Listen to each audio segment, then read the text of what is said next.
What is going on, everybody? Welcome to another episode of the Beginner Bike Giveaway series. Today we are talking about the MT03 and why it's the worst, best beginner bike you can buy. Stick around.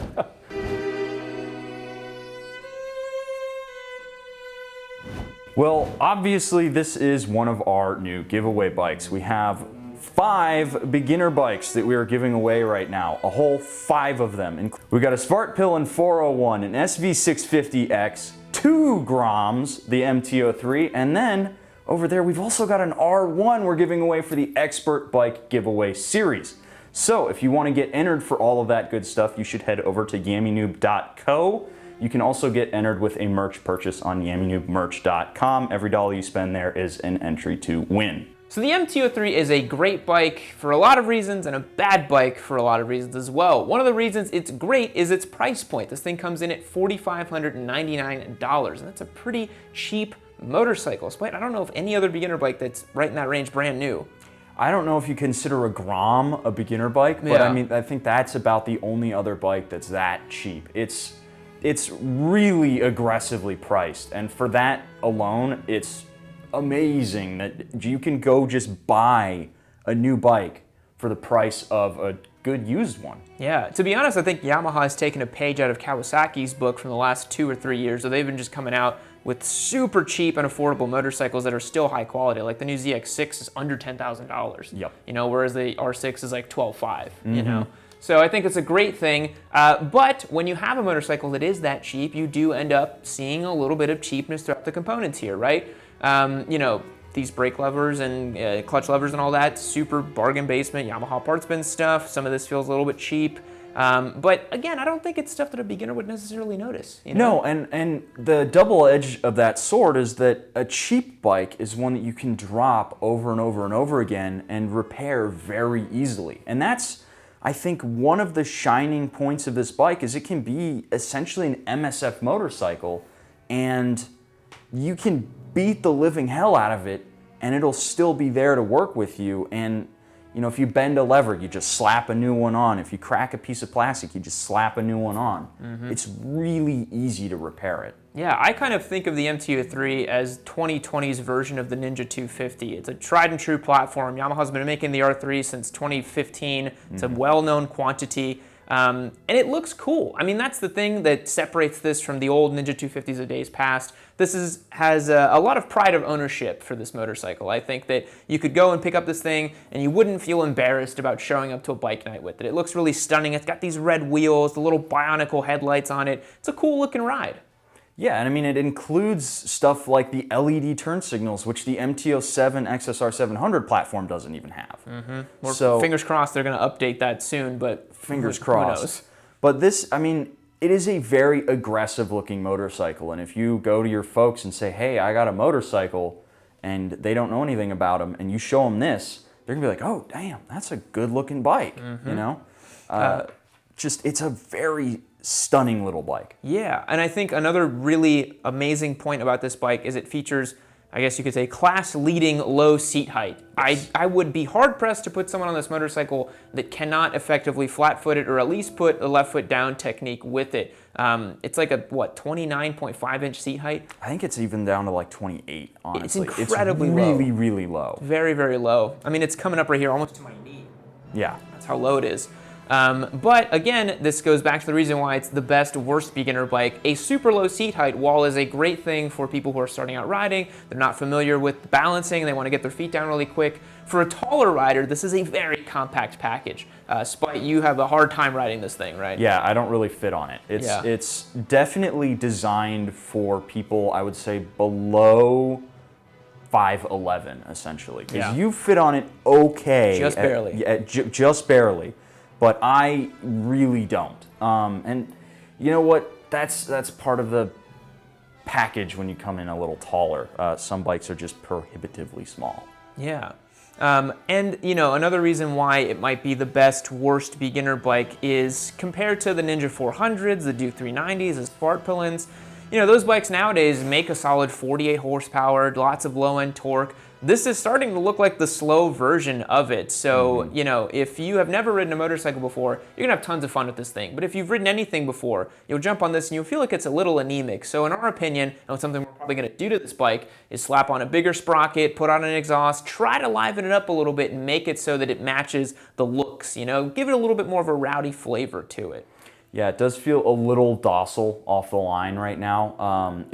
Again, don't get me wrong, it's still a very buttoned up feel and you're still going to have power to get you to where you want to go, but it's not necessarily fitting with the general motorcyclist ethos of naked bike. You think naked bike, a lot of torque. This revs out like an R3, which you need to keep on the boil to really feel the power. And that's not really what you think of when you think of a naked bike. Despite, can it go on the highway? Oh, absolutely. Can we do it? Can this motorcycle be on our highway? Can it do 80 miles per hour? 100%. It'll Get do that it. question a lot, guys. These little bikes will definitely go on the highway. I think this thing, even with its naked ergos, will probably do 100 miles per hour. Would you want to do 100 miles per hour on it? Probably not, but it will do it. Yeah. There's a couple of nice things that you could upgrade on it, but beyond that, as for like a right out of the box, first learner's motorcycle, I really don't think you could do a whole lot better. I mean, this is like the pinnacle new beginner bike that you could buy. It's got approachable ergonomics, low seat height, solid power, but not enough to get you into trouble. You know, if you're a very young aspiring rider, 17 to 18 years old, this is your bike right here. This is literally perfect, super affordable. And honestly, they've been around for a little bit, so you could probably pick one up used if you wanted to, and it's gonna be even cheaper, right? So don't be fooled if someone on Craigslist is trying to sell you this for $5,000. You should not pay that much for a used MT03. So Spite, what do you say we get it out on the road and do a quick little ride and review on it? Sounds like fun. Let's do it. Alrighty, everybody. We are taking the lovable little MT03 out for a quick spin, give some more opinions on it, and we're sort of comparing it against the Svartpillen 401. Not exactly, but just using it as a reference point of what you could get for just $400 more, right? Yep.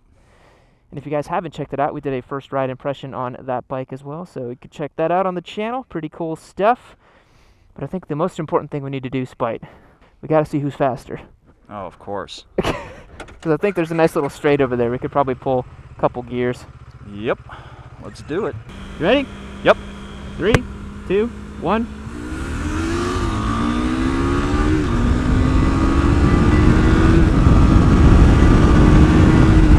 Told you. Man, I really thought the extra torque was going to give me the jump. Now with these little bikes, it's just like the ground battle we did where it's like the weight really makes a big difference. Yeah, I guess it does. I'm actually surprised how hard this little thing pulled. I think, again, once you get that bike up into the RPM band, it starts to pull a lot better, but it's just, it goes against that ethos of naked bike. Yeah, why don't we do this? We'll do the opposite test. I'm in 4th gear right now, going 40. You put it in 4th as well, and we'll just do a little roll on and see what the difference is. All right, we're going downhill too. Yeah, I got a big advantage. All right. 3, 2, 1, go. There we go. Yeah, you can see how the Smart really pulls away a little bit.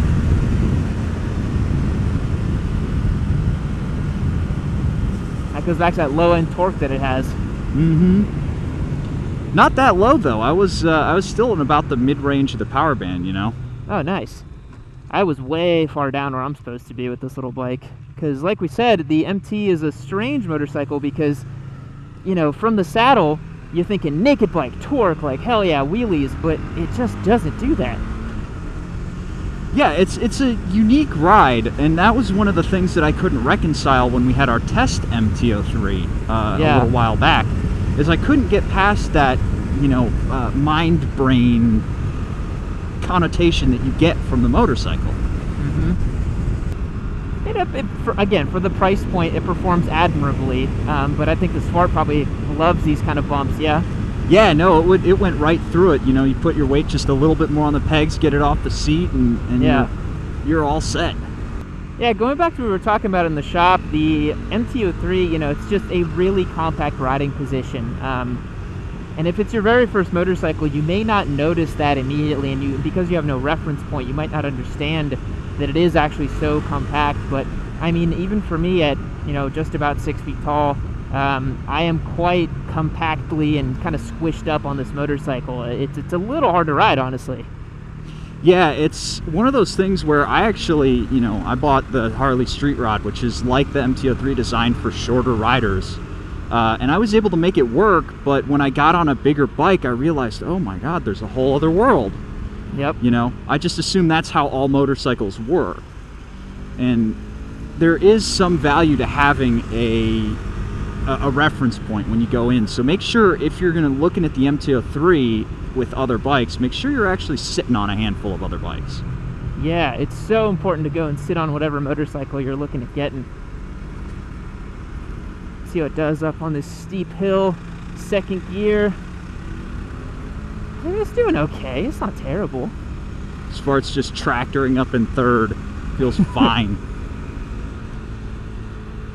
But that's that single cylinder life, man.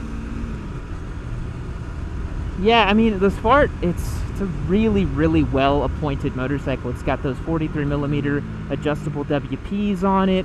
It's got the wire spoked wheels. It's got that punchy little 373cc single that we love so much from KTM. And it's all just for $400 more than the MT03. That's hard to pass up, honestly, if only it wasn't so rare. Yep. And with that rarity, you get, you know, a lack of availability in dealer network. And that's something that you buy with a Yamaha. You can take that bike to literally any Yamaha dealership. And it will be serviced by somebody who knows exactly what they're doing. Whereas the MT03, you know, you can take it to a KTM dealership, but that's about it. But yeah, the MT03 is just an incredibly approachable motorcycle, despite looking all aggressive and, you know, hardcore and all, you know, modern and with its crazy paint schemes. Like, this is one of the friendliest little bikes I've ridden in a long time. Everything about it just works super easily. And I think a big thing that, even though I don't like it because I'm a more experienced motorcyclist, I mean, the throttle tube takes about 2 turns to get it to full pin.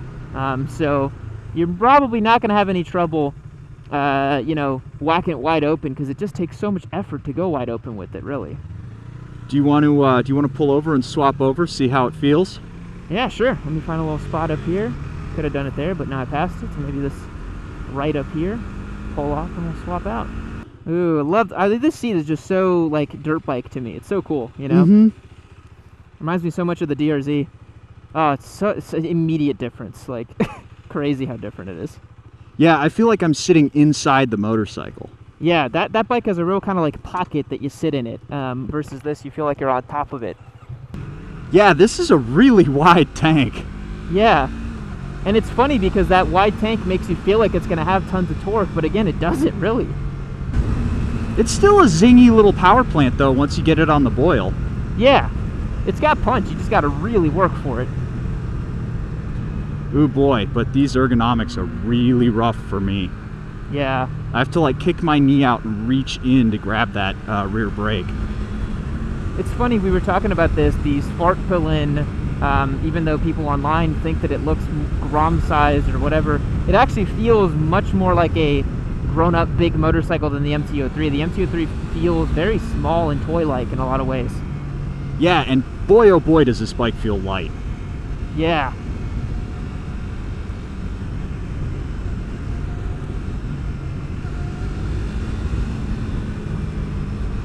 I really think a slightly bigger sprocket in the back, like maybe 1 or 2 teeth, is all you'd really need to liven this bike up quite a bit. Yeah. Yeah, you don't need some crazy, you know, 54-tooth sprocket in the rear and going down 2 teeth in the front or something. Like, I think just a little change would really make it fun.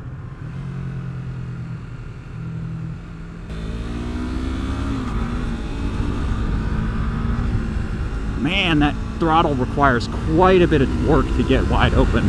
I told you. You gotta turn it like practically 360 degrees. Yeah, you really do. How do you feel about the MT03 going over bumps? Feels fine. It's not as welcoming as the Svartpillen is. I mean, the Svartpillen basically just eats up these bumps like nothing else. Yeah, I mean, the Svartpillen, and this is a compliment that I'm giving it, I mean, it almost feels like a dual sport in the way it soaks up bumps. Honestly, I feel like this needs the tank off of like an FZ07. Interesting. Because the FZ07 tank doesn't have that like wide knee cut like this does. It's a little bit more, you know, just kind of predictable. This is a little too aggressive, and it's because of the knee cuts on this tank that I feel like I can't ride it. If I were able to have my knees in a more comfortable place, I feel like I could spend more time on it. I just can't do that. I do love how in the Spart, you know, I'm in third gear right now, and if you just whack the throttle open, it's such a nice, you know, pokey amount of power. I really do love this 373cc single that KTM builds. It's a really punchy little fun engine. It's interesting on the Spart, I kind of, like, similar to my Desert Sled, kind of search for bumps just to kind of see what it'll do. I like smashing into little divots in the road and potholes just to kind of see how it soaks it up, you know? Yeah, this bike does not like looking for potholes. If you hit a pothole, it'll do fine, but it prefers if you didn't. So let's try to answer the question, because I think that's what today's episode is about. Since the MT03 is the worst, best beginner bike, who should get one? What do you think? Ooh, okay. So a lot of times we say that a small displacement bike could be a lot of fun as a second bike, as like a goof around track thing, but this is not a motorcycle that somebody who has motorcycling experience will really extract a lot out of. I think it really is for somebody who has basically no motorcycling experience, but wants to have a very aggressive looking bike that can keep pace with other small bikes out there, you know? And of course they want to buy it new or basically new and doesn't want to spend a lot of money. Yeah. So a younger rider who doesn't want that sport bike look but wants the feel of a motorcycle, this is perfect for him. Yeah, I think I would agree practically 100% with that assessment. I could see, whoa, that dog almost killed itself. Yeah, I saw that. I think this motorcycle really does fit for a younger rider. Like you said, someone with zero motorcycling experience. Man, you could take that bike and learn everything you need to learn on it. And it'll happily do it, and it'll keep you safe, and it's not going to be too much. I don't think the MT03 is too much for basically anyone, you know? No, it's a very manageable bike. Very manageable, very easygoing. And so if you are maybe... you know what, like, I hope it doesn't sound sexist to say this, but I do think the MT03 is a great woman's motorcycle in a lot of ways, because women on average are much shorter than men, and this is a comment we get a lot on the channel from women riders who are like, hey, you know, I'm 5'4", man, a lot of these bikes are not fitting my inseam. The MT03 is a great option, you know? Yeah, just because of that seat height, you know? It would be nice if there were, you know, some lower seat height options in a bike that maybe has a little bit more punch, but again, for someone shorter starting out, perfect motorcycle. Yeah. Because, you know, as much as we try to say, oh, you know, don't waddle, don't do this and that, I think if you're just starting out, like, waddle as much as you need to, figure it out, like, get good on the bike, like, don't worry about only having 1 foot down when you're just starting out, you know? Yeah, technique is after you formulate basics, you know? Yes. I think of motorcycling technique is a lot like, you know, think of like some old style Japanese swordsman. He's like got his basics down and he's just honing off the little imperfections. That's what technique is. You can't have technique without basics, and this will teach you basics. Yes. And so in that sense, do you think the MT03 is a bit of a disposable bike? Because I think the Sparkpillen and other beginner-ish bikes have staying power. They're the types of bikes where you, like, let's say you buy an FZ07 to learn on. Bit of a hairy bike to learn on, but let's say you buy it. I could see a situation where you keep the FZ07 and you get something else. But I don't see that with the MT03. I think that's a bit of a bike that you'd probably own for a year and then get rid of it. What do you think? Yeah, so the MT03 is... Let's see if I can even get it started going up this hill. The MT03 is an interesting bike because... Oh man, that front brake too. Good grief. I can just... That's crazy because you basically maxed out the travel on the lever too for the front brake. Yeah. I think that because of the budget nature of this bike, it does lean itself a little bit more towards a disposable quality. That doesn't mean that you can't make this bike something that you live with for a long term. I think of something like a sprocket change, an exhaust change. I really think that'll liven the bike up and basically renew your passion for it after you potentially outgrow it. It'll give it a little bit more torque down low, it'll be a little bit more rowdy, a little bit more playful. So, on one hand, yes, it does feel a little disposable, but you could make it a keeper. Yeah. You know what I think, because I know this is a big scene with the KTM Duke 390, maybe the MT03, once you get a bigger sprocket on it and you do a couple of those things, if you're into it, maybe that could be like a stunt bike, you know? Maybe that could be a bike you like to learn, you know, how to do circle wheelies on and slides and burnouts, like, because I know some people are into that style of riding, and that could be your bike. Oh yeah, I mean, you would definitely need to make a couple of swaps just to make it a little easier, because the Duke just picks the front wheel up like nobody's business. Yeah. You know, it's what it loves to do. This bike, you really got to work. But yeah, I mean, a situation like this, right? Like, imagine you're a new rider and you come across something like this. You got multiple start stops on a hill. You'd want that low seat height, honestly. You know, you want that ability to quickly just put a foot down and, you know, manage your motorcycle. And, you know, even you stalled back there. I imagine a new rider would probably stall as well, getting up a hill. And just having a low seat height inspires a lot of confidence for a beginner rider. Yeah, and because it's so light, you can put a foot behind you and hold this motorcycle on a hill. Yeah, totally. You know, it really is a forgiving motorcycle. So this is how I would normally ride. To get to full throttle, I got to do that. Yeah. I mean, that is a really long turn for that throttle. Yep. Yeah, the Smart definitely is not like that. And this is definitely a motorcycle where you're going to have to interact with the gearbox quite a bit. Yep. Because you definitely need to downshift to get your bike into the power band, you know. You basically need to be above 6,000 RPM to even feel anything. So guys, I think that's going to wrap up our little video on the MT03 today. Let us know in the comments below if you got one, if you want one, and we'll catch you in the next one. So, I hate to break it to you, but this video is actually over. But if you hit this one right over here, you can keep watching your sweet Papa Yam doing some fun stuff. And if for nothing else, do it for Yammy-chan. Don't worry, I'll wait. I'll just wait. It's okay. Take your time.